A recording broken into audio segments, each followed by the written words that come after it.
Hello students, contract first का आज हम 6 नंबर क्वेश्चन पढ़ेंगे। An agreement without consideration is void.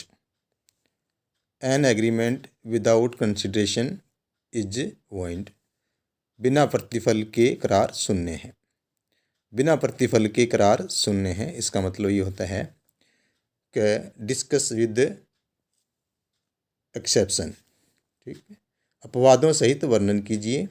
लेकिन इसके कुछ अपवाद हैं। ठीक है, कुछ इसके अपवाद हैं जो बिना प्रतिफल के करार किए गए भी वैलिड होते हैं, मतलब कानून उसको मान्यता देता है। ठीक है, क्या बिना प्रतिफल के करार शून्य है, इसका जो प्रावधान है, ठीक है, इंडियन कॉन्ट्रैक्ट एक्ट 1872 की सेक्शन 25 में क्या है कि प्रावधान किया गया है। कहाँ किया गया है? सेक्शन 25 में। ठीक है, बिना प्रतिफल के करार शून्य है। ठीक है, सामंड की एक डेफिनेशन है, हम लिख सकते हैं।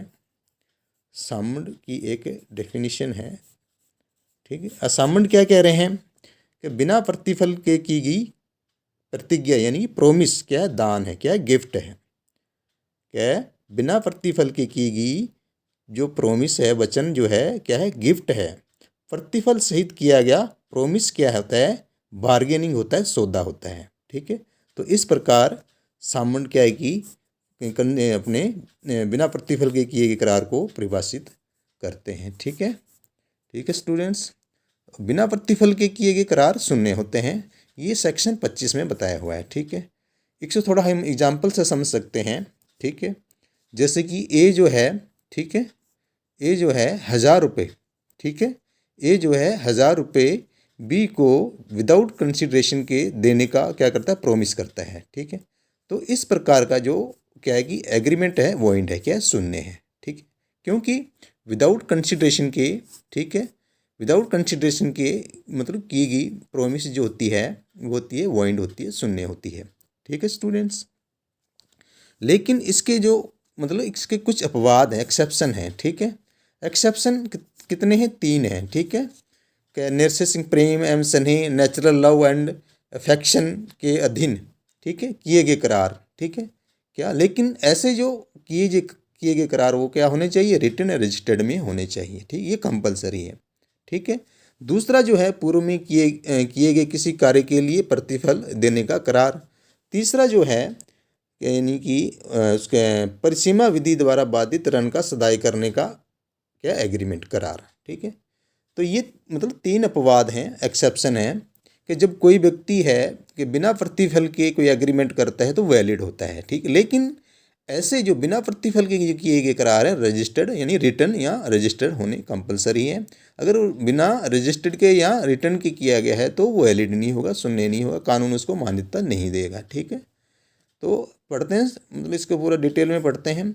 नैर्सिसिंग प्रेम एवं स्नेह, नेचुरल लव एंड इफेक्शन के अधीन, ठीक है, किए गए करार, ठीक है, क्या होते हैं? वैलिड होते हैं, शून्य होते हैं। ठीक, कि जैसे कि अपने भाई बहन, ठीक है, भाई भाई, ठीक है, और पिता पुत्र, ठीक है, उनमें क्या होता है कि आपस में क्या है कि नेचुरल लव होता है, इफेक्शन होता है, मतलब लगाव होता है। ठीक है, तो अगर कोई पिता जो है, जहाँ थोड़ा एग्जाम्पल से समझ लेते हैं, जैसे ए जो है, ठीक है, बी का फादर है, ठीक है, बी जो है ए का सन है, पुत्र है। ठीक है, अब जो फादर जो है, ठीक है, अब क्या है कि अपने पुत्र को, ठीक है, 1000 रुपये देने का क्या प्रोमिस करता है और इसको लिखित और रजिस्टर्ड करता है। ठीक है, तो इस प्रकार का जो एग्रीमेंट है, प्रोमिस है, जो वचन जो है, ठीक है, क्या है? लीगली कॉन्ट्रैक्ट है। क्या है? लीगली कॉन्ट्रैक्ट कहलाएगा, यानी वैलिड कॉन्ट्रैक्ट कहलाएगा। ठीक है, वैलिड कॉन्ट्रैक्ट कहलाएगा, ये एक नियम है, एक रूल है। ठीक है, एक केस देख लेते हैं राजलक्ष्मी बनाम भूतनाथ का। ठीक है, इस केस में क्या होता है? ये पत्नी पत्नी का मामला होता है। ठीक है, अब भूतनाथ जो होता है अपनी पत्नी के नित्य झगड़ों से परेशान होकर, ठीक, तंग आकर वो क्या करता है?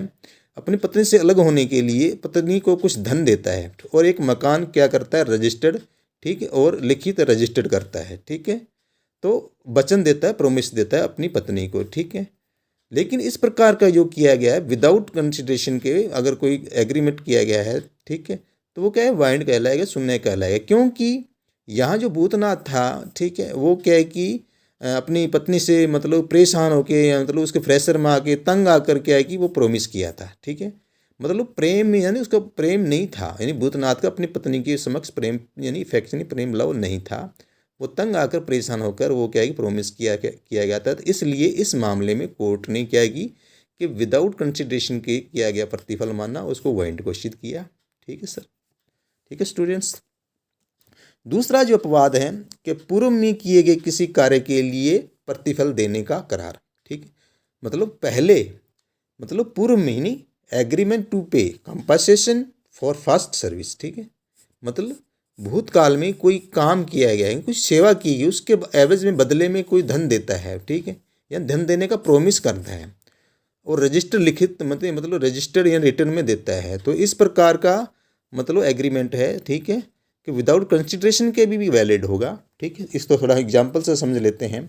ठीक है, जैसे ए जो है, ठीक है, ए जो है यानी कि बी की इच्छा पर, यानी बी की विल इच्छा पर वो उसकी फैमिली की क्या करता है, सेवा करता है, यानी सर्विस करता है, उसके परिवारजनों की उनका देखभाल करता है। ठीक है, अब बी जो है ए के प्रति उसका प्रेम स्नेह हो जाता है और बी क्या 3 साल के बाद 10,000 रुपये देने का एग्रीमेंट ही प्रोमिस करता है, वचन करता है, किसके साथ, ए के साथ।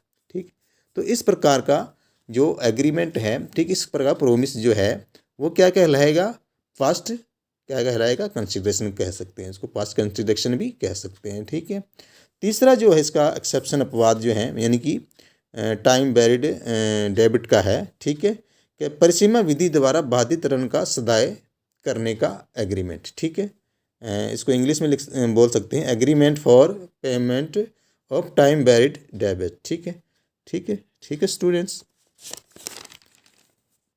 इसका मतलब होता है कि मियाद से बाहर होने वाले जो मतलब क्या होता है, ऋण जो होते हैं, कर्ज जो होते हैं, विधि द्वारा लागू नहीं करवाए जा सकते।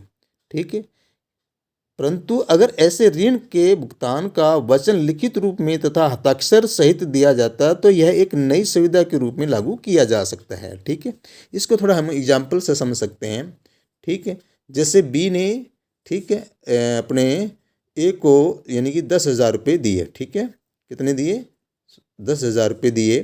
ठीक है, वो 10,000 रुपये मतलब 3 यानी अपने लिमिटेशन एक्ट के भीतर उसको चुकाया जाना कंपलसरी था। ठीक है, लिया जाना कंपलसरी था, लेकिन बी ने ए से वो पैसा नहीं लिया और टाइम निकल गया। ठीक है, अब टाइम निकलने के बाद अब क्या है कि इसका जो राइट था ए से पैसे लेने का वो क्या है कि ख़त्म हो गया। ठीक है, अब क्या है कि ए जो है, ठीक है, ए जो है बी को 500 रुपये देने का क्या करता है, प्रोमिस करता है, वचन करता है और लिखित रजिस्टर हस्ताक्षर पत्र द्वारा उसको देता है। ठीक, तो इस प्रकार का कोई प्रोमिस है, वचन है, तो भी विदाउट कंसिडरेशन के क्या कहलाएगा, विदाउट कंसिडरेशन के क्या कहलाएगा, एग्री यानी वैलिड कॉन्ट्रैक्ट कहलाएगा, यानी विधि मान्य सुविधा कहलाएगी। ठीक है स्टूडेंट्स, तो ये आपका टॉपिक पूरा हो गया है। तो इस मतलब ये कई बार क्वेश्चन आ भी जाता है। ठीक है, कई बार यानी कि बिना प्रतिफल के करार सुनने हैं। ठीक है, अपवादों सहित वर्णन कीजिए। ठीक है, तो बिना प्रतिफल के करार मतलब किए गए हैं वो तो